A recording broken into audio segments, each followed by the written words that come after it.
नमस्कार। जय Shri Ram. Peace and conflict studies के यूनिट 3 में जो कि nature and forms of conflict, यहाँ पर हम जो केनेथ वॉल्स का एनालिसिस है, वॉल्स एनालिसिस ऑफ वॉर, इसके ये जो 3 पॉइंट्स हैं, human nature and behaviour, the internal structure of state, international anarchy, इसके बाद क्लाउसविट्स थ्योरी ऑफ वॉर, इसको समझेंगे।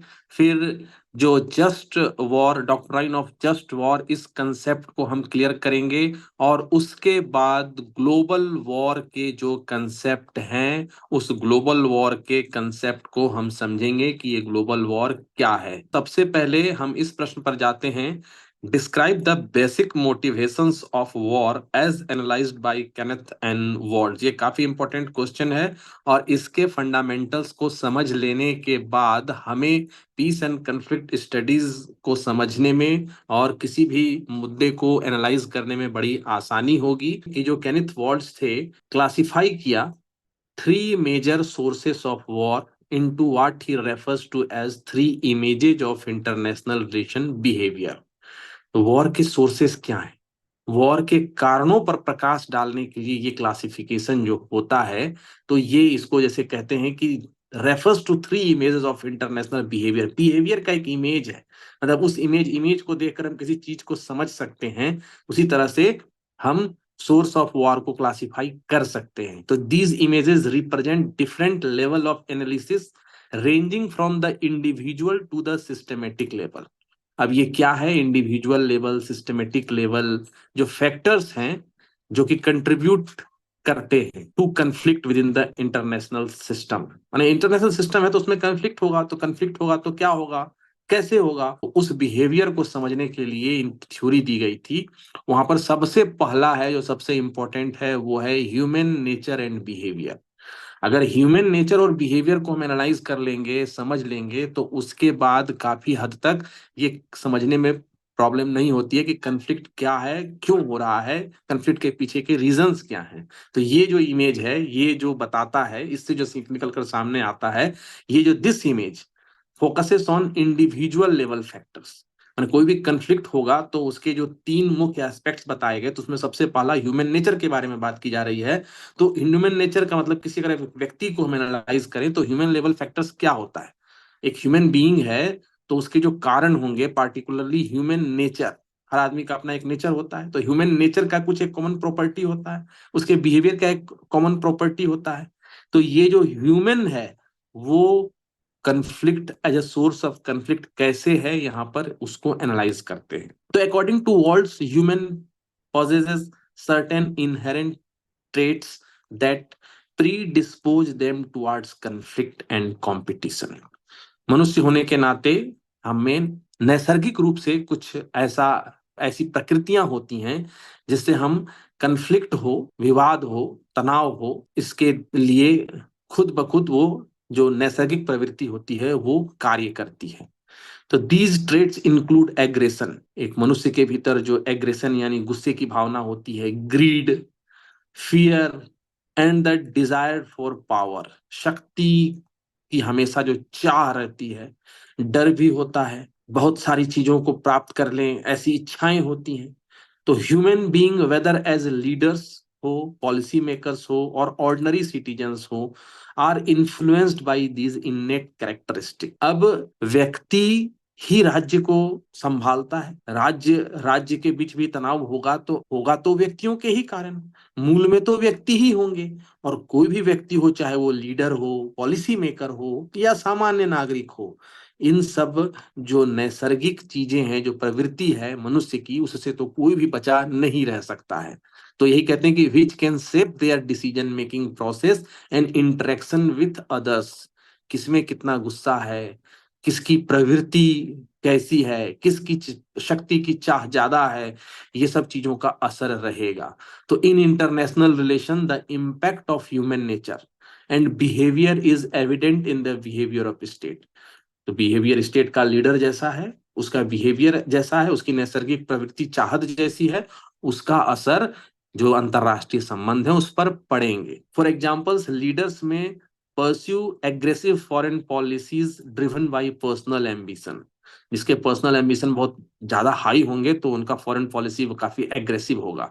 और परसेप्शंस ऑफ नेशनल इंटरेस्ट, जैसे हम वर्तमान समय में भारत जो है एक एग्रेसिव प्लेयर की तरफ फॉरेन पॉलिसी में इसके जो हम देखेंगे रोल्स होंगे, जहां ये वर्ल्ड को जितनी जल्दी हो सके और ज्यादा ज्यादा फ्रंट पर लीड कर सकें, उसका एक एग्रेशन है।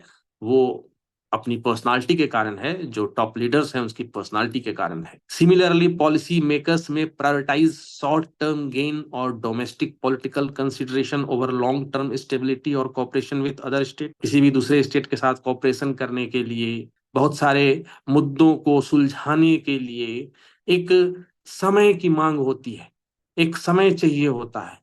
इतना समय हम देंगे, स्थितियों में धीरे धीरे सुधार हो सकता है, तो कॉपरेशन बढ़ सकता है, 200 देशों के बीच अगर तनाव है तो वो कम हो सकता है। लेकिन कुछ लीडर्स ऐसे होंगे जो बहुत ही शॉर्ट टर्म, बहुत जल्द से जल्द हम किस गोल को प्राप्त कर सकते हैं, ऐसी अभिलाषा लेकर अंतर्राष्ट्रीय राजनीति में होंगे। तो वो अपने जो राजनीति अपने देश के भीतर है उसके लिए मुख्य रूप से प्रतिबद्ध होंगे। तो वहां पर फिर जो वो कैसे अंतर्राष्ट्रीय राजनीति में अपना खेल खेलेंगे, अपनी नीतियों को कार्यान्वित करेंगे, वो बदल जाएगा। Moreover public opinion influenced by emotion, public opinion emotion से biases and perception of threat, इनसे प्रभावित होता है और ये भी शेप करता है स्टेट के फॉरेन पॉलिसी और attitude toward other countries. While the human nature and behavior image highlights the role of individual psychology in shaping state behavior, it is often criticized for its oversimplification and lack of empirical evidence.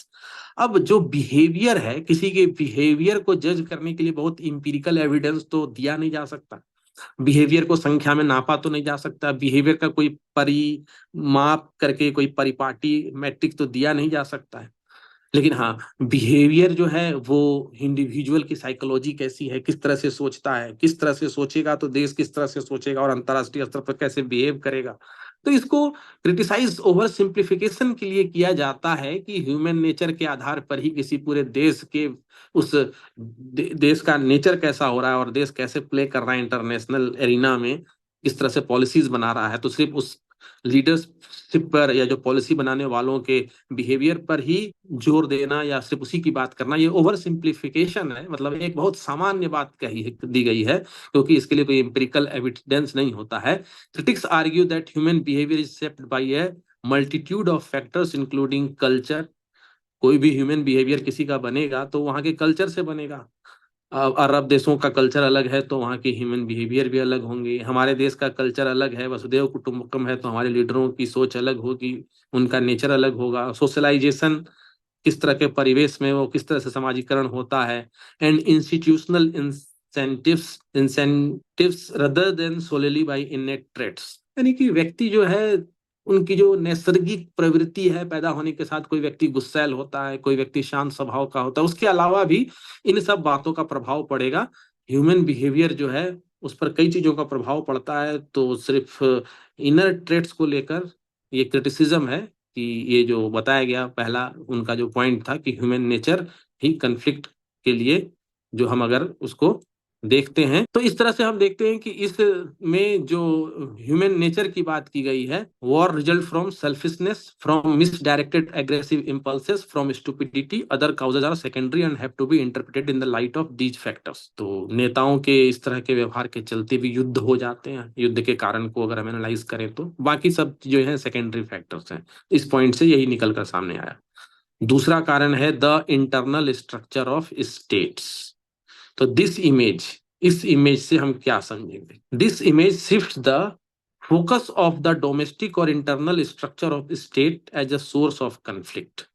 मतलब उस राज्य के भीतर का internal structure कैसा है, structure का मतलब वो देश कैसे शासित होता है, वहां की व्यवस्था कैसी है। ये इंटरनल स्ट्रक्चर्स को हम अगर फोकस करेंगे, समझेंगे, तो हम समझ सकते हैं कि वहां की जैसी व्यवस्थाएं होंगी वो भी असर डालेंगी, वो भी सोर्स ऑफ कन्फ्लिक्ट हो सकती हैं। तो world acknowledge that state very in terms of their political system. सभी देश के पॉलिटिकल सिस्टम अलग है, वहाँ के इकोनॉमिक ऑर्गेनाइजेशन भी अलग है, एंड सोसाइटल कैरेक्टरिस्टिक भी अलग है। ये इन्फ्लुएंस करेंगे there behaviour in the international arena. जिस देश का पॉलिटिकल सिस्टम जैसा होगा, इंटरनेशनल एरिना में ये सब उसको प्रभावित करेंगे। Factors such as regime type कैसा है, डोमेस्टिक पॉलिटिकल इंस्टीट्यूशन कैसा। रिजीम टाइप का मतलब टोटलिटेरियन है, ऑथोरिटेरियन है, डेमोक्रेटिक है, कैसी सोच है वहाँ। लोकतांत्रिक सोच होगी तो युद्ध के प्रति उसमें कम चाहत होगी, ऑथोरिटेरियन होगी तो ज्यादा होगी, टोटलिटेरियन होगी तो फिर वो अपना वर्चस्व अपने आसपास के रीजन पर कायम रखना चाहेगा। चाइना की तरह तो इंटरनेशनल पॉलिटिक्स में उसके बिहेवियर अलग होंगे।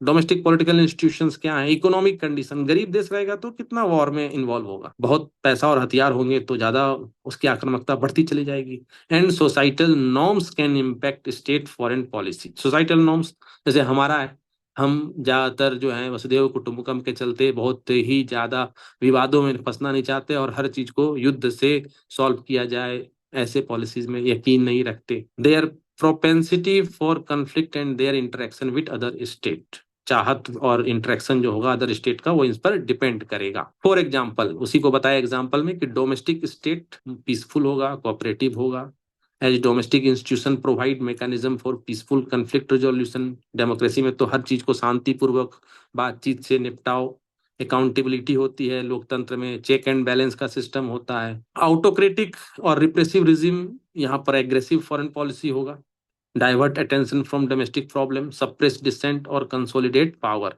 तो उसकी प्रॉपर्टी अलग होगी। Additional economic factors, level of development क्या है, मतलब जब हम किसी राज्य की सिस्टम कैसा है, स्ट्रक्चर कैसा है, तो इकोनॉमिक स्ट्रक्चर कैसा है उस पर भी डिपेंड करेगा, कितना अच्छा डेवलपमेंट है नहीं है। रिसोर्स डिपेंडेंसी क्या है, इनकम इनइक्वालिटी क्या है, ये भी स्टेट के बिहेवियर को इंटरनेशनल सिस्टम में इन्फ्लुएंस करेगा। स्टेट एक्सपीरियंसिंग इकोनॉमिक इनस्टेबिलिटी और डिप्राइवेशन में भी more prone to restore resorting to conflict, जहां पर बहुत ज्यादा कमी है, गरीबी है, जहां पर इकोनॉमिक इंस्टेबिलिटी है, उसके विवाद में, कंफ्लिक्ट में, वॉर में कूदने की ज्यादा संभावना है। एड्रेसिंग इंटरनल ग्रीवांसेस और securing access to resources. Understanding the internal structure of state is crucial, तो इंटरनल स्ट्रक्चर को समझना बहुत ही क्रूसियल है for analysing their behaviour in the international system and predicting their response to the various stimuli such as changes in the global economy. तो ये सब अगर समझा जाएगा तो ये पता चलता है कि जो ग्लोबल इकोनॉमी में चेंजेज आएंगे, उनका बिहेवियर कैसा होगा इंटरनेशनल सिस्टम में, shift in the distribution of power और क्राइसिस अफेक्टिंग डोमेस्टिक स्टेबिलिटी, कैसे बिहेव करेगा ग्लोबल इकोनॉमी के शिफ्ट में, डिस्ट्रीब्यूशन ऑफ पावर के शिफ्ट में, क्राइसिस में, वो इंटरनल स्ट्रक्चर को समझना इसके लिए क्रूसियल हो जाता है ताकि उसके बिहेवियर को इंटरनेशनल सिस्टम में बताया जा सके। इंटरनल स्ट्रक्चर ऑफ स्टेट वाला जो पार्ट था इसको भी हम लोगों ने समझा कि ये पॉइंट क्या कहता है कि intra societal conflict is sought to be resolve और diverted by restoring to inter societal conflict. उसके बाद है international anarchy, the third image of international relation behaviour. International relation में कैसे बिहेवियर होंगे, उसके थर्ड इमेज जो है वो identified by world centred on the structural characteristic of the international system, यानी पूरे सिस्टम की बात है, पूरा का पूरा इंटरनेशनल सिस्टम कैसा है। Particularly the condition of anarchy, कहीं ऐसा तो नहीं कि अंतरराष्ट्रीय स्तर पर अराजकता की स्थिति है। In an anarchic system, there is no overarching authority or central government to enforce rules or regulate interactions between states. अब states के बीच में इंटरनेशनल सिस्टम में जो इंटरेक्शन हो रहा है, तो क्या वहां पर कोई अथॉरिटी है, कोई ऐसा पावर है जो कि उनको रेगुलेट कर सके उनके इंटरेक्शन को, या किसी नियम को जो अगर कोई स्टेट या दो स्टेटों का समूह नहीं मान रहा है तो उनको स्पेशली उसको लागू करवाया जा सके। अगर ऐसा एकदम नहीं है तो क्या होगा कि हर स्टेट जो है वो अपने अपने तरीके से सोचेगा, अपने अपने तरीके से कार्य करेगा, उस पर कोई दबाव नहीं है, उस पर कोई इंटरनेशनल प्रेशर नहीं है। Instead state must navigate a self help environment where they rely on their own capabilities for security and survival. हर स्टेट को यही लगेगा कि अपनी सुरक्षा के लिए, अपने बचाव के लिए हम बने रहें, इसके लिए हमें खुद ही अपना निर्णय लेना है, अपनी कैपेबिलिटी पर भरोसा करना है, और अपने एग्जिस्टेंस के लिए हमें कन्फ्लिक्ट या वार का सहारा लेना पड़े तो ले लेना ही उचित होगा। तो ऐसा सिस्टम जो होगा वो एनार्किक सिस्टम होगा। इंटरनेशनल सिस्टम में कोई प्रेशर नहीं है किसी को बाध्य करने के लिए। The condition of international anarchy creates a state of perpetual insecurity and uncertainty. इसमें क्या है कि पूरा वर्ल्ड इनसिक्योर होगा, अनसर्टेनिटी होगी, as states must content with the possibility of aggression from others, possibility जो है अदर्स, दूसरे स्टेट से, एक स्टेट को दूसरे स्टेट के एग्रेशन से जो पॉसिबिलिटीज है, उससे मान के चलना पड़ेगा कि ऐसा हो सकता है। In such a system state prioritise their own interest and security above all else, leading to competition for power, security and resources. अब जब सभी कंपटीशन में लग जाएंगे कि हमको भी शक्ति अधिक बढ़ानी है, पता नहीं कब कौन हमारे ऊपर आक्रमण कर दे, हमको भी अपने रिसोर्स काफी बढ़ाने हैं, हमको भी बम बारूद काफी बनाकर रखने हैं, कंपटीशन हो जाएगा। तो ये कंपटीशन क्या होगा? This competition can manifest in various forms including arm race, हथियारों की होड़, अलायंसेस, अधिक से अधिक राज्य को अपने साथ जुड़ जाओ, मिला लो, एक संगठन बना लो, and territorial disputes, and can escalates into conflict if not managed effectively. और ये चीज आगे जाकर आर्म रेस भी है, इससे भी कन्फ्लिक्ट हो सकता है, वॉर की सिचुएशन हो सकता है अगर सही तरीके से इसको मैनेज नहीं किया गया तो। Moreover, the absence of a central authority means that there is no mechanism for resolving disputes or enforcing agreement. अब इंटरनेशनल स्तर पर तो कई सारे राज्यों के बीच कितने सारे एग्रीमेंट होते हैं, तो एग्रीमेंट का मतलब क्या होता है? भारत का भी पाकिस्तान के साथ पानी सिंधु ये सब कई एग्रीमेंट्स हैं। तो एग्रीमेंट का मतलब होता है कि ये जो एग्रीमेंट है ये नहीं तोड़ा जाएगा, क्योंकि तोड़ा जाने का मतलब हर राज्य को ये है कि इससे कोई अंतर्राष्ट्रीय दबाव पड़ेगा, अंतर्राष्ट्रीय साख कमजोर होगी, इंटरनेशनल एक प्रेशर है या इंटरनेशनल लॉ भी है जो उसका असर पड़ता है, उसकी बाध्यकारिता का असर पड़ता है। अगर ये सब कुछ ना रहे, कोई उसको ऐसा कोई मैकेनिज्म नहीं रहे कोई उसको इन्फोर्स कर सके, तो ये एग्रीमेंट का भी कोई वैल्यू नहीं रहेगा। Diplomacy, negotiation and international institution में mitigate the effects of anarchy to some extent, but ultimately state must rely on their own capabilities and static calculation. Negotiation, diplomacy, international institute जो है, mitigate का मतलब कम कर सकते हैं, कुछ हद तक इसको दूर कर सकते हैं, बट पूरी तरह से उसको खत्म नहीं कर सकते हैं। तो एनार्किक इंटरनेशनल सिस्टम में स्टेट अपने बलबूते ज्यादा रहने की कोशिश करेगा। The concept of international anarchy central टीनेट of structural realism भी। तो स्ट्रक्चरल रियलिज्म में भी हमने देखा था कि वहां भी जो इंटरनेशनल एनार्की का जो कंसेप्ट है वो सेंट्रल थीम था, उसी के ऊपर वो बैठा था, imposed by some international system on state behavior. By highlighting the anarchic nature of the international system, Waltz underscore the importance of structural factor in shaping state behavior. पहले में नेचर से बता रहे थे स्टेट कैसे बिहेव करेगा, जैसा leader होगा। दूसरे में बताते हैं स्टेट कैसा बिहेव करेगा, जैसे स्टेट के अंदर का इंटरनल स्ट्रक्चर होगा, पॉलिटिकल सिस्टम, इकोनॉमिक सिस्टम। तीसरे में बतलाते हैं कि इंटरनेशनल सिस्टम कैसा है, देखो ना इंटरनेशनल सिस्टम में एनार्की कैसा है, कैसा स्ट्रक्चर है, किस तरह से पावर का डिस्ट्रीब्यूशन है, ये डिसाइड करेगा कि कोई भी स्टेट कैसे बिहेव करेगा इंटरनेशनल पॉलिटिक्स में। इन summary each of world three image of international behaviour, ये जो तीनों हैं ये क्या करते हैं? Provides a distinct perspective on the factors, उस फैक्टर्स के बारे में बताते हैं दैट इन्फ्लुएंस स्टेट बिहेवियर, जो बताता है कि स्टेट कैसे बिहेव करेगा और कैसे कन्फ्लिक्ट में कंट्रीब्यूट करेगा। कहने का मतलब है कि हमने ये देखा यहाँ, हम जब पीस एंड कन्फ्लिक्ट की बात कर रहे हैं तो बस एक थ्योरी चाहिए ये जानने के लिए कि कन्फ्लिक्ट कैसे हो सकता है, स्टेट कैसे कन्फ्लिक्ट में जाएंगे, क्या क्या पैमाना होगा जिससे ये समझा जा सकता है, क्या क्या प्रभावित करेगा एक स्टेट के कन्फ्लिक्ट में जाने, कन्फ्लिक्ट से ही फिर वॉर के सिचुएशन हो जाता है। तो यहाँ पर इंडिविजुअल लेवल से लेके इंटरनल स्ट्रक्चर और उसके बाद इंटरनेशनल जो स्ट्रक्चर है उसमें स्टेट का क्या बिहेवियर है, इंटरनेशनल एनार्की, इसको समझते हुए ये समझाया गया कि स्टेट कैसे बिहेव करेगा। इंटरनेशनल एनार्की को यहाँ पर इसी तरह बताया गया, if the structure of the state and system of governance shape human behaviour then the structure of international system must also shape state behaviour. ये वर्ड्स का three image are three distinct way of locating the cause of war, मतलब ये जो three images are three distinct way of locating the cause of war. Cause of war क्या होगा उसको locate करने बताने के लिए ये थ्री इमेजेस जो है तीन इमेज के रूप में उसको सामने रखा गया। ये इमेज देख लो, ये इमेज देख लो। इमेज देखने से हमें कुछ पता चलता है। इमेज का मतलब क्या है?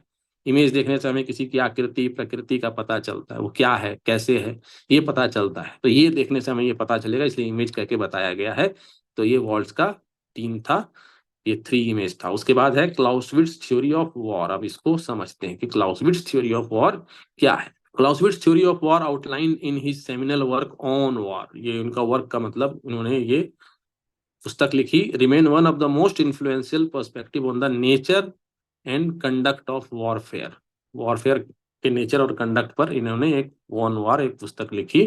Eight the core of Clausewitz theory is the idea that war is a complex and multifaceted phenomenon deeply इंटरविंडेड with politics. War एक कॉम्प्लेक्स है, मल्टीफेसेट, बहुत सारे इसके मल्टीफेसेट का मतलब सिर्फ एक पक्ष से नहीं बताया जा सकता है कि ऐसे है, उसके कई पक्ष होते हैं, कई फलक होते हैं। Here is an elucidation of Clausewitz theory of war including his famous definition। अब इसको समझते हैं क्या है। तो क्लाउसविट्ज कहते हैं war as a political instrument. Clausewitz posits that war is not an isolated phenomena but rather an instrument of politics। Instrument है पॉलिटिक्स का। It is mean by which state and political entities pursue their political objective। State या state के जो political entities हैं वो अपने political objective को पूरा करते हैं युद्ध से। When other means such as diplomacy or negotiation fail to achieve desired outcome। Diplomacy क्यों करते हैं या निगोसिएशन क्यों करते हैं? कुछ प्राप्त करने के लिए, कुछ आउटकम चाहिए, कुछ रिजल्ट चाहिए, वो नहीं मिलेगा तो युद्ध से पूरा होगा। War therefore is intimately connected to the broader political context within which it occurs. उसके बाद है continuation of politics by other means. यानी वॉर एक तरह से राजनीति का ही एक हिस्सा है और ये अंतरराष्ट्रीय राजनीति में ये दिखलाता है कि वो पक्ष अगर वो उसकी बात उसका इंटरेस्ट पूरा नहीं होता है तो वार का ही सहारा लेता है। तो continuation of politics by other means. Clausewitz most famous aphorism is his definition of war the continuation of politics by other means. कभी कभी ये सिर्फ सेंटेंस आता है बहुत सारे एग्जाम में कि ये किसका है, the continuation of politics by other means. War is the continuation of politics by other means. राजनीति है लेकिन ये अलग तरीके से है। This statement encapsulates his view that war is an extension of political competition and conflict। राजनीति का ही एक पक्ष है, एक बढ़ा हुआ रूप है। राजनीति है एक अलग तरीके से है, वो भी युद्ध भी एक राजनीति है। When diplomatic efforts and negotiation reach an impasse, state may resort to military force to achieve their political objective or compel their adversaries to concede। रूस और यूक्रेन के बीच जो वॉर चल रहा है उसको समझ लीजिए। यूक्रेन के नाटो के तरफ जाने से रूस का बेचैन होना और रूस के लिए सारे प्रयास जब विफल हो गए, निगोसिएशन के डिप्लोमेटिक एफर्ट्स जो विफल हो गए, तो फिर उसने युद्ध का सहारा लिया। यह रूस की एक राजनीति है, एक अलग तरह की राजनीति है जो वॉर के रास्ते से पहुंच रही है, जहां पर उसे अपनी राजनीति करके अपने आप को जो डिजायर्ड गोल है वो ये प्राप्त करना है, अपने बॉर्डर को सुरक्षित रखना, अपने आसपास के देशों में नाटो के पांव फैलने से रोकना है। दूसरी तरफ से complexity of warfare. Clausewitz emphasis the multifaceted and dynamic nature of warfare. War multifaceted है, डायनामिक है। ही रिजेक्ट्स सिंपलिस्टिक और reductionist examples of war and instead highlights its complexity. कहने का मतलब जो वॉर है उसके बारे में क्लाउसविट्ज कहता है कि वॉर एक साधारण सी बात नहीं है, एक डिप्लोमेसी की तरह नहीं, एक एग्रीमेंट की तरह नहीं है। दो देश बैठे, दो मुद्दे पे बात हुई, बात को सुलझा लिया गया, या किसी तरह से वो बात नहीं सुलझी तो हमें ये मालूम चल गया कि कहां पर जाकर बात अटक रही है। ये एक बहुत ही कॉम्प्लेक्स मुद्दा है और ये कोई ये कारण वो कारण, ये बहुत ही डायनेमिक है जो समय के साथ बदलेगा, उसमें चेंजेज आएंगे और कई तरह के कारण हो सकते हैं, कई तरह के चेहरे हो सकते हैं युद्ध के, which encompasses political, social, cultural, economic and psychological dimension। जब वॉर होता है तो उसके कई डायमेंशन होते हैं। वॉर इन्वॉल्व्स है myriads of factors including strategy, क्योंकि वॉर में स्ट्रेटजी का भी महत्व है। टैक्टिक्स चाहिए, लॉजिस्टिक चाहिए, मोरल चाहिए, लीडरशिप चाहिए and the interaction between opposing forces. युद्ध बिना स्ट्रेटजी के नहीं जीत जाती। युद्ध में स्ट्रेटजी के साथ टैक्टिक्स चाहिए, डिप्लोमेसी भी चाहिए, बहुत सारे प्रोपेगेंडा करने पड़ते हैं। लॉजिस्टिक का मतलब हो गया कि किस तरह से युद्ध में हथियारों को, रसद को पहुंचाया जा सकेगा। सेना का मोरल हाई होना चाहिए और जो लीडरशिप युद्ध के समय है वो बहुत ही स्ट्रांग होना चाहिए। बहुत जल्दी जल्दी कई कड़े निर्णय लेने पड़ते हैं और जब युद्ध होता है तो अपने आप में वहाँ के संस्कृति, वहाँ की इकोनॉमी, वहाँ के साइकोलॉजिकल डायमेंशन, वहाँ के लोगों की सोच क्या है, युद्ध के प्रति सोच क्या है, वो सब चीजों का असर इसमें रहता है। The Trinity of War. Clausewitz introduced the concept of the Trinity of War, which consists of three interrelated elements. Trinity का मतलब तीन एलिमेंट जुड़े हुए हैं, the government, the military and the people. तो गवर्नमेंट डिसीजन लेती है, मिलिट्री लड़ाई करती है और जनता वहां पर अपनी भागीदारी या सपोर्ट जो है वो बनाए रखती है. ये trinity of war. According to Clausewitz, successful warfare require the harmonious interaction. Harmonious का मतलब बहुत ही बेहतरीन आपस में समन्वय हो इनके बीच. ये तीनों जो हैं थ्री एलिमेंट्स जो हैं, the government provides political direction, resource, military क्या करेगी, मिलिट्री ऑपरेशन करेगी, और पीपल क्या करेगा, सपोर्ट एंड मोरल हाई रखेगा. पीपल अगर मोरल डाउन कर दे, युद्ध रोको, सड़क पर निकाल आए, तो युद्ध हो पाएगा. तो ये एक उन्होंने बताया इंपॉर्टेंट है. उसके बाद है friction and uncertainty. Clausewitz highlights the inherent unpredictability and uncertainty of war. War तो हमेशा अनप्रिडिक्टेबल और अनसर्टेन होता है. कौन जीतेगा, कौन हारेगा, किसको कितनी हानि होगी, किसका कितना फायदा होगा भी या नहीं होगा. तो ये जो है इनहेरेंट रहता है वॉर में, मतलब वॉर के साथ ये बातें रहती हैं. He coins the term friction to describe the multitude of factors that can impede the smooth execution of military operation. Friction का मतलब होता है ऐसी चीज जो किसी कार्य के होने में बाधा उत्पन्न करे. जैसे घर्षण कहते हैं, गाड़ी चलेगी तो टायर ट्यूब जो है सड़क से फ्रिक्शन होता है, तो वो स्पीड में उसकी तरह से सड़क से घिसना उसको उसकी गति में बाधा उत्पन्न करता है. उसी तरह से युद्ध में भी बहुत सारी चीजें हैं जिसमें बहुत सारी चीजें जो है बाधा उत्पन्न करती हैं. मिलिट्री ऑपरेशन में क्या क्या बाधा उत्पन्न करेंगे. मिलिट्री का ऑपरेशन चल रहा है तो लॉजिस्टिक डिफिकल्टीज जो है वो बाधा उत्पन्न करती हैं. युद्ध में अगर सही तरीके से रास्ता ना हो, सामान ना हो, हवाई अड्डे ना हो, अगर पानी या किसी अन्य मार्ग से वहां पर भोजन या हथियार पहुंचाने की सुविधा ना हो, तो लॉजिस्टिकल डिफिकल्टीज कहेंगे. उसी तरह से फिर कम्युनिकेशन ब्रेकडाउन, संपर्क ही स्थापित ना हो पा रहा हो, रेडियो सिग्नल हो, राडार सिग्नल हो, सैटेलाइट सिग्नल हो, सब टूट जाए, तो ये एक बहुत बड़ी दिक्कत है. वेदर कंडीशन उचित ना हो, तो fog of war. Commanders must navigate this friction and adapt to changing circumstances on the battlefield. युद्ध के बारे में बताया गया कि युद्ध में ये सब बाधाएं उत्पन्न होता है. मुख्य रूप से ये सब बाधाओं को पार करना अत्यंत जरूरी होता है. उसके बाद जो है, अब हम इसमें जो इनको छोड़कर, क्योंकि वीडियो को बहुत लंबा नहीं करने के लिए, फिर ज्यादा महत्वपूर्ण मुद्दों पर आते हैं. Clausewitz theory of war provides a comprehensive framework for understanding the complex interplay between war and politics. यानी क्लाउसविट्स की थ्योरी ऑफ वॉर को जो समझ रहे हैं, उसमें हमको ये समझना है कि ठीक है, युद्ध तो है, युद्ध और राजनीति के बीच का इंटरप्ले, आपस में क्या इंटरेक्शन है, इंटरप्ले है, दोनों एक दूसरे को कैसे प्रभावित करते हैं, पॉलिटिक्स का युद्ध से क्या संबंध है, और युद्ध पॉलिटिक्स को कितना प्रभावित करता है, ये दोनों एक तरह से समझना है यहाँ पर इस थ्योरी में. By emphasising the political nature of war. War का एक पॉलिटिकल नेचर होता है, dynamics and multifaceted character. Clausewitz offer valuable insight into nature, conduct and implication of warfare. Clausewitz statement, war is an act of violence intended to compel our opponents to fulfill our will. तो ये कितना अच्छा है ये sentence, और कितना सरल भी है. मतलब war is an act of violence, इसमें हिंसा होती है. और हिंसा क्यों होती है? ताकि जो विरोधी है उसको हम मजबूर कर दें कि मेरी जो इच्छा है तुम उसको मान लो. तो क्लाउसविट्ज के इस स्टेटमेंट में क्या है, इस थ्योरी में क्या छिपा है, इसी को थोड़ा हम लोग डिटेल में यहाँ और समझते हैं. Violence as a means. War involves the use of violence as the primary means of achieving political objective. बातचीत से नहीं सुलझ रहा था, नेगोशिएशन से नहीं सुलझ रहा था, एग्रीमेंट नहीं होता, डिप्लोमेटिक मीन्स काम नहीं कर रहा था, तो हिंसा हुई तो तुरंत. मैंने वो एक डायलॉग था ना कि बिरयानी खिलाई, प्यार से पूछा तो कुछ नहीं बोला, कान के नीचे एक थप्पड़ बचाई तो सब कुछ उगल दिया. तो यहाँ बस वायलेंस का मतलब कान के नीचे एक थप्पड़ बजाई, सब कुछ उगल दिया. मतलब जो भी हम चाहते थे वो उसने पूरा कर दिया. तो वायलेंस से मीन्स है यहाँ पर अपने ऑब्जेक्टिव को प्राप्त करने का, वही है युद्ध. Coercive instrument.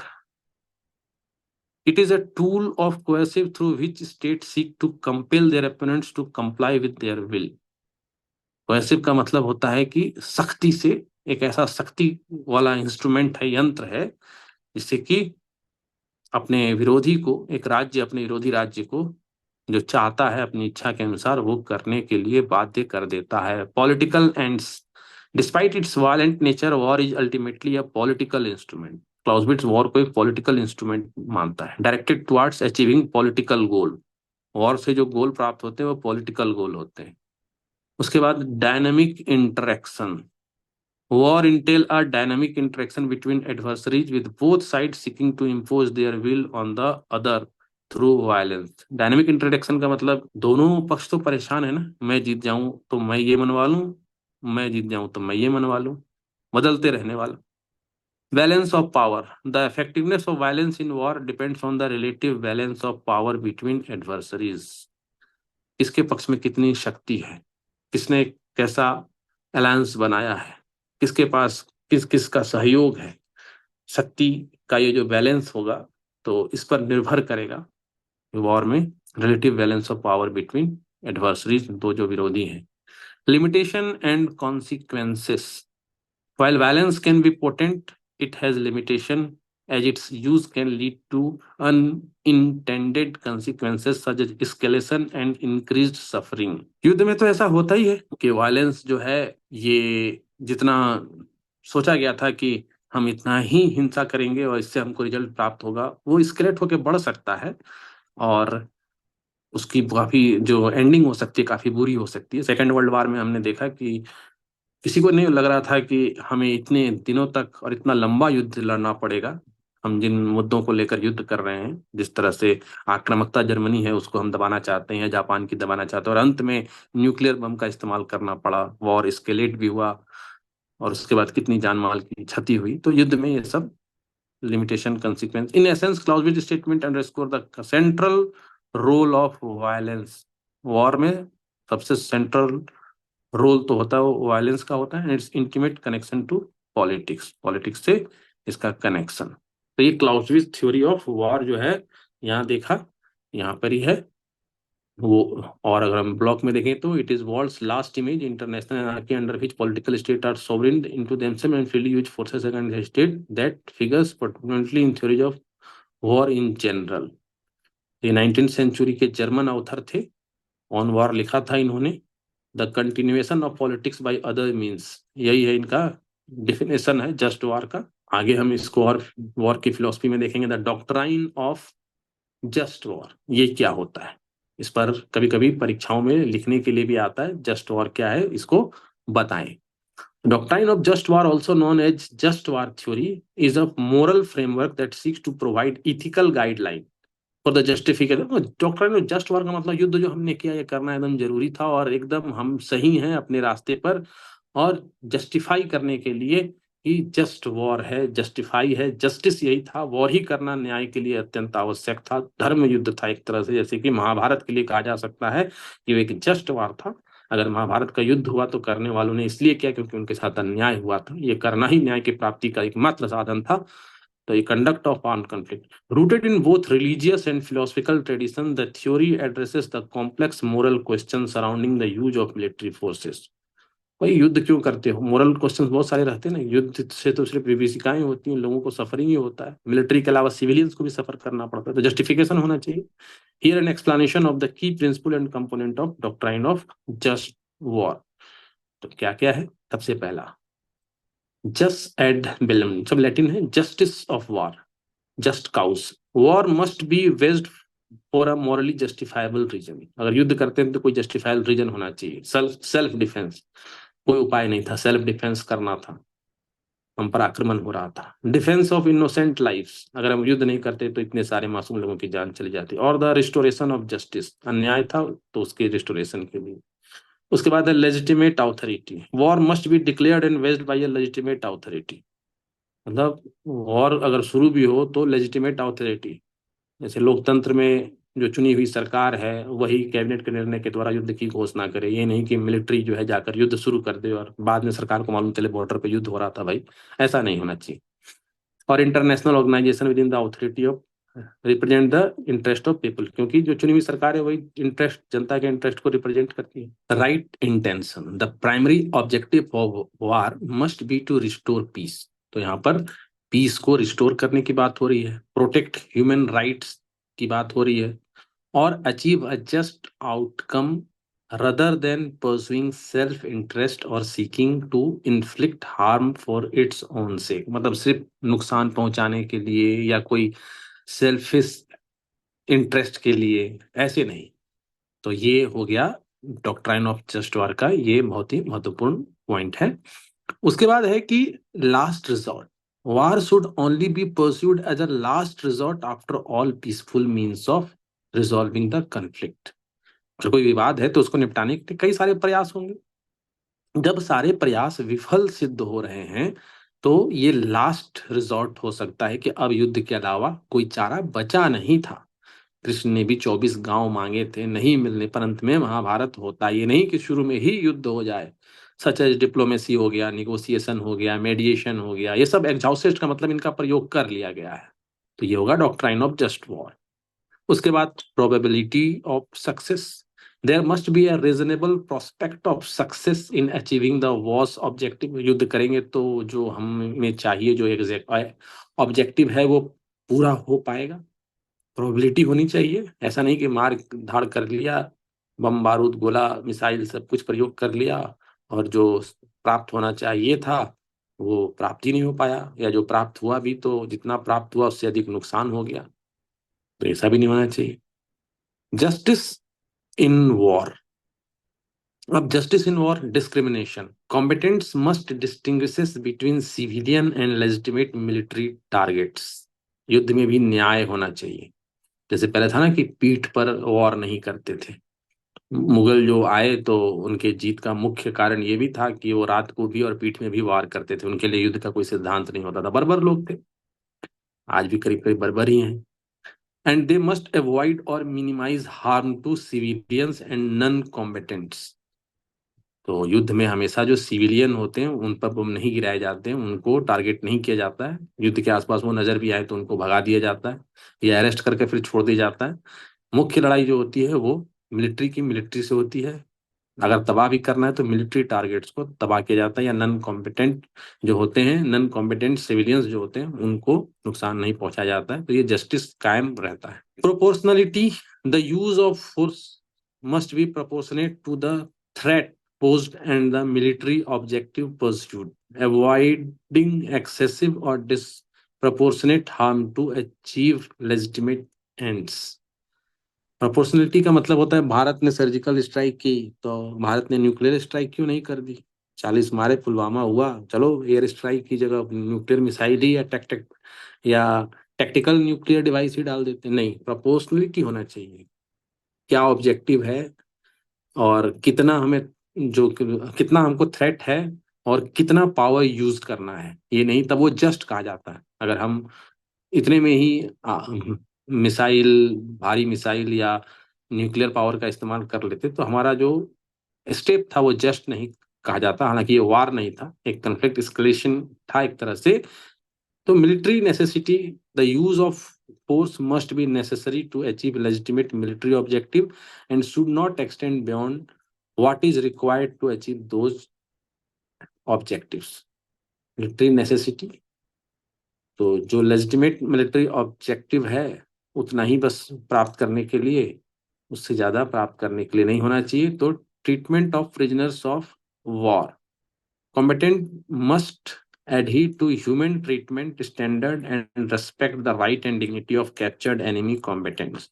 युद्ध में जो युद्धबंदी होते हैं उनके साथ कैसे व्यवहार किया जाए उसके भी कई कायदे होते हैं। उसके लिए भी नीति निर्माण किया गया है अंतर्राष्ट्रीय स्तर पर, उसका भी पालन हो जस्ट वॉर में। उसके बाद just post bellum, justice after war, युद्ध के बाद की स्थितियों में क्या न्यायपूर्ण व्यवस्था होगी उसकी बात की गई। Reconciliation and rebuilding, following the cessation of hostilities, efforts should be made to promote reconciliation, rebuilding trust, and address the root cause of the conflict to prevent further recurrence. युद्ध के बाद युद्ध क्यों हुआ था, उसका रूट कॉज क्या था, उसको रीएड्रेस करो। रिकंसिलिएशन, फिर से वो भाईचारे वाली स्थिति को बढ़ाना है। Accountability and justice, those responsible for war crimes, atrocities और violation of international law must be held accountable. जिस देश की आर्मी है वो जीत के बाद वो अपनी आर्मी में भी ये देखे कि हमारी आर्मी के किन से लोगों ने वॉर क्राइम किया है, एट्रोसिटी किया है, सिविलियन को मारा है, मासूमों को मारा है, जो युद्धबंदी हैं उनके साथ अत्याचार किया है, तो फिर उनके फेयर ट्रायल होना चाहिए। तो ये जस्ट वॉर कहा जाएगा। Reparation and compensation, efforts should be made to provide reparation and compensation to victim of war. युद्ध से जिसको नुकसान हुआ, जो विक्टिम है, उनको कुछ कंपनसेशन, रिपेरेशन देना, including restoration of property damage, उनकी प्रॉपर्टी जो डैमेज हुई है, इंजरी हुआ है, हाथ पैर टूट गए हैं, रिकंस्ट्रक्शन करवाना है, रिहेबिलिटेशन कराना है, ये सब जो है डॉक्ट्राइन ऑफ जस्ट वार में आता है। इसी को यहाँ पे समरी में दिया गया है। तो यहाँ फिर देखते हैं 6 proposition that constitute the core of just war theory as encapsulated by Michael Walzer. अब ये माइकल वॉल्जर की, जैसे अगर हम यहाँ देखेंगे फिलोसफी ऑफ वॉर में, माइकल वॉल्जर की यहाँ पर, Walzer encapsulate the theory of aggression in 6 proposition that constitute the core of just war. हम वॉर की थ्योरी समझ रहे हैं, तो अब इनकी भी हम समझ लें। तो अब यहाँ पर 6 प्रोपोजिशन जो जस्ट वॉर की है, इनकैप्सुलेटेड बाय माइकल वॉल्जर है। यहाँ पर जिस तरह से यहाँ दिया गया, ये 6 पॉइंट्स हैं, तो वॉर की थ्योरी में हम इसको भी समझेंगे। तो यहाँ पर इसी को ही समझाया गया है। जो पहला है, जैसे हम यहाँ अगर देखें, there exist an international society of independent state, इसी को यहाँ पर एक्सप्लेन किया गया है। Existence of an international society of independent state, इस प्रोपोजिशन का क्या मतलब, इस कथन का क्या मतलब है? This proposition asserts that the world is composed of independent sovereign state. विश्व में बहुत सारे सोवरेन स्टेट हैं, वो आपस में इंटरेक्ट करते हैं with N international society. With in each state possesses sovereignty, सबके पास सोवरेनिटी है, and autonomy over its own territory and affair, अपनी टेरिटरी के अंदर ऑटोनोमी है उनकी। ये पहला है प्रोपोजिशन। दूसरा, existence of international law establishing right of state. तो within this international society there exist a body of international law. जो अंतर्राष्ट्रीय समाज है, उसमें एक अंतर्राष्ट्रीय कानून भी एग्जिस्ट करता है, वो that establishes the right of state. हर राज्य के क्या अधिकार होंगे, including the principle of territorial integrity, उनकी टेरिटोरियल इंटीग्रिटी के कुछ सिद्धांत होंगे, एंड पॉलिटिकल सॉवरेनिटी के सिद्धांत होंगे। These right are considered fundamental. तो जो ये मान लिया गया है पूरे विश्व समुदाय की तरफ से, ये फंडामेंटल हैं, और इसको इंटरनेशनल कमेटी को हमेशा बनाए रखना है। हर राज्य की अपनी जो संप्रभुता है, अपनी जो बाउंड्री है, उसको महत्व देना है, उसको मानना है, उसको रिकॉग्नाइज करना है। Definition of aggression as violation of international law. So, according to this proposition, any use of force or threat of force by one state against the territorial integrity or political sovereignty of another state constitute aggression. एक state का दूसरे state के sovereignty, संप्रभुता में दखल देना, उसके territorial integrity में दखल देना, ये एग्रेशन माना जाएगा, चढ़ाई मानी जाएगी, and is considered a criminal act. ये क्रिमिनल एक्ट होगा इंटरनेशनल लॉ के हिसाब से। This includes act such as invasion, occupation और एनेक्सेशन। एनेक्सेशन का मतलब अपने में मिला लेना उसकी बाउंड्री को। Justification for violent response to aggression. Aggression justify two types of violent responses. Aggression, A war of self defence, मतलब चढ़ाई किए हैं, लेकिन अगर सेल्फ डिफेंस में किए हैं, बाय द विक्टिम स्टेट, जो विक्टिम है, जिस पर अत्याचार हुआ है, the victim state has the right to defend itself against aggression through military means in order to protect its territorial integrity and political sovereignty. अपनी राज्य की सीमा अक्षुण्ण रहे, उस पर कोई धावा ना बोल दे, उसे कोई अपने में मिला ना ले, उसको बचाने के लिए, अपनी राजनीतिक संप्रभुता को बचाने के लिए अधिकार है अपने को डिफेंड करने का। A war of enforcement by victim state and other member of international society. International society के जो मेंबर हैं, वो भी, other members of the international community have the right to come to the aid of the victim state. मतलब अगर किसी देश पर, जैसे यूक्रेन पर, अगर बाकी उनके से मिले इंटरनेशनल कम्युनिटी को लगता है कि इनके साथ अत्याचार हो रहा है, तो वो उसके सपोर्ट में आते हैं, हथियार देते हैं। डायरेक्ट तो युद्ध में भाग नहीं लेते, लेकिन हर तरह से पीछे से उनके एड में रहते हैं, उनको हर तरह से समर्थन देते हैं। And collectively enforce international law by responding military to aggression. उसके बाद aggression as a sole justification of war. This proposition emphasizes that nothing but aggression can justify the initiation of war. अगर किसी ने आक्रमण कर दिया, तब तो युद्ध जस्टिफाइबल है, तो फिर एकदम उसको कुछ सोचना नहीं है। एग्रेशन हो गया तो जस्ट युद्ध हो सकता है। In other words, war is only morally justified when it is waged in response to aggression and as a means of self-defense or enforcing international law. Aggression, Israel का वॉर एकदम just वार है, अगर घुस के आप ऐसे उसके बॉर्डर के अंदर घुस के इस तरह से आक्रमण करेंगे उसके लोगों पे, तो बहुत अच्छा किया उसने। अभी तक 38,000 जाने जा चुकी हैं। गाजा तबाह है, गाजा का खाजा बन चुका है। तो वो एकदम जस्टिस, उसकी अपने एग्जिस्टेंस के लिए एकदम जस्ट वार है, जस्टिफाइड है। इंटरनेशनल कम्युनिटी कुछ भी कहे, गाजा खत्म हो जाए अगर, तो वो चाहता भी है कि गाजा खत्म हो जाए। इजराइल के एग्जिस्टेंस के लिए जरूरी है। गाजा क्या, गाजा की मानसिकता वाले हर देशों का खत्म हो जाना अत्यंत जरूरी है। Punishment of aggression, once aggression has been militarily repulsed, this proposition asserts that aggression itself can also be punished।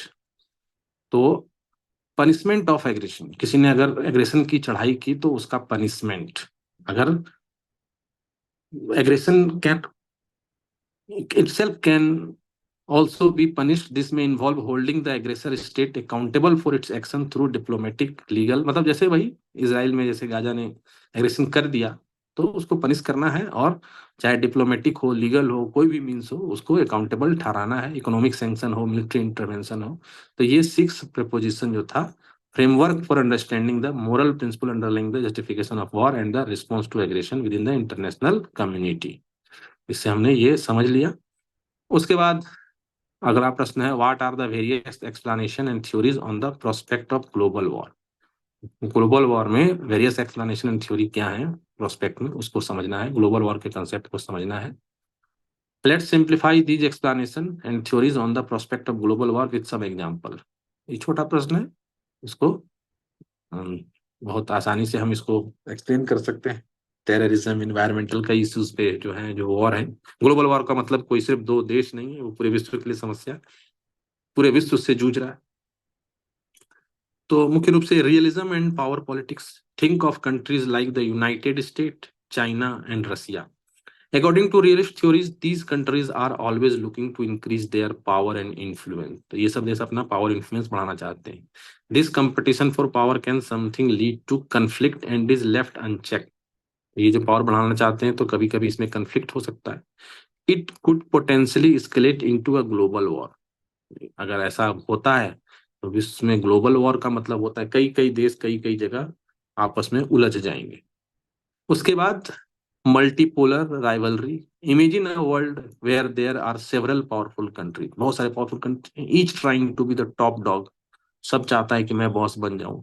When these countries compete for dominance it can create tension and increase the chances of conflict।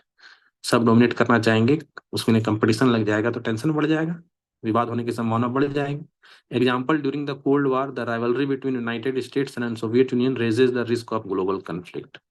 2 गुट हो गए थे पूरे विश्व में, हर देश किसी गुट के साथ शामिल हो रहा था। भारत हालांकि न्यूट्रल था, और भी कई देश जो थे, तो वहां पर ग्लोबल वॉर के कन्फ्लिक्ट जैसी स्थिति थी। Alliances dynamics, consider how alliances can shape global conflict. NATO, for instance, is a military alliance of Western country। NATO military alliance है Western countries का, while the Warsaw Pact was its counterpart in the East during the Cold War। मतलब east का मतलब जो USSR, उसकी तरफ के जो कंट्री जो जुड़े थे वो वार्सो पैक्ट के थ्रू जुड़े थे। If one member of N alliance get into conflict other might get dragged into, potentially turning a regional conflict into a global one. अब इन सब पैक्ट की तो बात यही थी ना कि नाटो में जो मेंबर्स हैं उसमें किसी एक पर आक्रमण सब पर आक्रमण समझा जाएगा। वार्सो में भी यही था, अगर कहीं कोई दो दो देश उलझ गए तो बाकी सब भी उसमें शामिल हो जाएंगे, और जब एक तरह से एक रीजन में कोई लड़ाई चल रही है तो पूरे विश्व की लड़ाई बन जाएगी, ग्लोबल वॉर बन जाएगा। पूरा विश्व जो है समस्याओं की जगह एक दूसरे से जूझने लगेगा, ये भी global war. Arms race and military buildups, picture countries spending a lot money on weapon and military technology to outdo each other. मैं आगे ताकत में निकल जाऊं, मैं आगे निकल जाऊं। तो एक समय था कोल्ड वार के समय कि यूएसए और रसिया में होड़ लग गई थी कि कौन कितना खर्च कर सकता है और कितने घातक हथियार बना सकता है। और यूएसए तो ठीक था, लेकिन रसिया की हालत ये हो गई थी कि वहां पूरा इकोनॉमी जो है वो डिसरप्ट हो गया था। खास करके स्पेस प्रोग्राम में तो रसिया पहले काफी आगे निकला, लेकिन बाद में फिर तेजी से गिरता चला गया क्योंकि सारे रिसोर्सेस उसके खत्म होते चले गए। तो ये जो आर्म रेस था, ये जो इसमें हर देश दूसरे को फिर खतरा समझने लगता है, ये कन्फ्लिक्ट को बढ़ाता है। Buildup of nuclear weapon during the cold war is a classical. Cold war के समय हमने क्यूबा जो क्राइसिस देखा था, सिप वाला, वो सब इसी कैटेगरी में आता है। Ideological and religious conflict, think about how differences in belief और ideology can lead to tension between countries. Clash of civilisation वाली थ्योरी से करीब करीब है ये। रिलीजियस कन्फ्लिक्ट, बहुत सारे कंट्री जो हैं वो रिलीजन बेस्ड हैं, उनके रिलीजियस आइडियोलॉजीज अलग हैं। और फिर जो टेंशन होता है रिलीजियस डिफरेंसेस होने से, मिडिल ईस्ट में हम देखते हैं सिया सुन्नी विवाद, ईरान इराक विवाद, तो ये जो है सऊदी अरब और ईरान में भी नहीं पटती है, रिलीजियस डिफरेंसेस है। आर्मेनिया अजरबैजान, वहाँ भी एक तरफ क्रिश्चियनिटी और एक तरफ मुस्लिम वाला जो हिसाब किताब है। Globalization and interdependence. Consider how interconnected countries are through trade, finance, and communication. While globalization can promote peace by creating, globalization में peace बढ़ने की बात है कि अगर ये सब सारा जो है इकोनॉमी जुड़ जाएगी और ट्रेड और फाइनेंस बढ़ जाएगा तो, but it can also make countries vulnerable to economic shock. जब इकोनॉमी जुड़ी हुई है तो एक देश में इकोनॉमी का डूबना कई देशों में इकोनॉमी को तबाह कर सकता है। तो ये फाइनेंशियल क्राइसिस भी जो है ये भी कंफ्लिक्ट को बढ़ा सकता है। environmental and resource pressure, countries fighting over scarce scarce resources like water, oil due to environmental degradation or climate change. These resources related conflict can have global implications. आने वाले समय में कहते हैं ना, पानी के लिए तीसरा विश्व युद्ध हो सकता है। पानी एक रिसोर्स है, एनवायरमेंट जिस तरह से असर पड़ रहा है, पानी जिस तरह से कमी हो रही है, नदियों के प्रवाह को रोकने की अलग अलग देश, जैसे अगर चाइना ही ब्रह्मपुत्रा पर अपना प्रभाव बढ़ाकर रोकने और तरह तरह के उसमें डाइवर्जन के लिए कार्य करने लगेगा, या भारत सिंधु नदी जो यहाँ से होकर पाकिस्तान में जाती है, मजबूरी ऐसी हो जाए कि हमें उसको रिस्ट्रिक्ट करना पड़े, और विश्व का ऐसे कोई देश, तो ये रिसोर्सेज को लेकर भी कंफ्लिक्ट हो सकता है। मिडिल ईस्ट में तो ऐसा होना शुरू भी हो गया है। तो ये सब जो है पॉइंट्स हैं। और ब्लॉक में फिर हम जैसा देखते हैं कि वहाँ पर ग्लोबल वॉर में nuclear weapon cascade of consequences है, इंटरनेशनल टेररिज्म जो है इसको भी जो है एक ट्रिगर फॉर ग्लोबल वॉर है, अलकायदा। तो टेररिज्म के बारे में तो हम अलग से काफी डिटेल में समझेंगे आगे चलकर। तो इसके बाद ये हमारा यूनिट 3 के सारे बेसिक्स को हमने समझ लिया इन प्रश्नों के आधार पे। अगले वीडियो में किसी दूसरी यूनिट को करेंगे।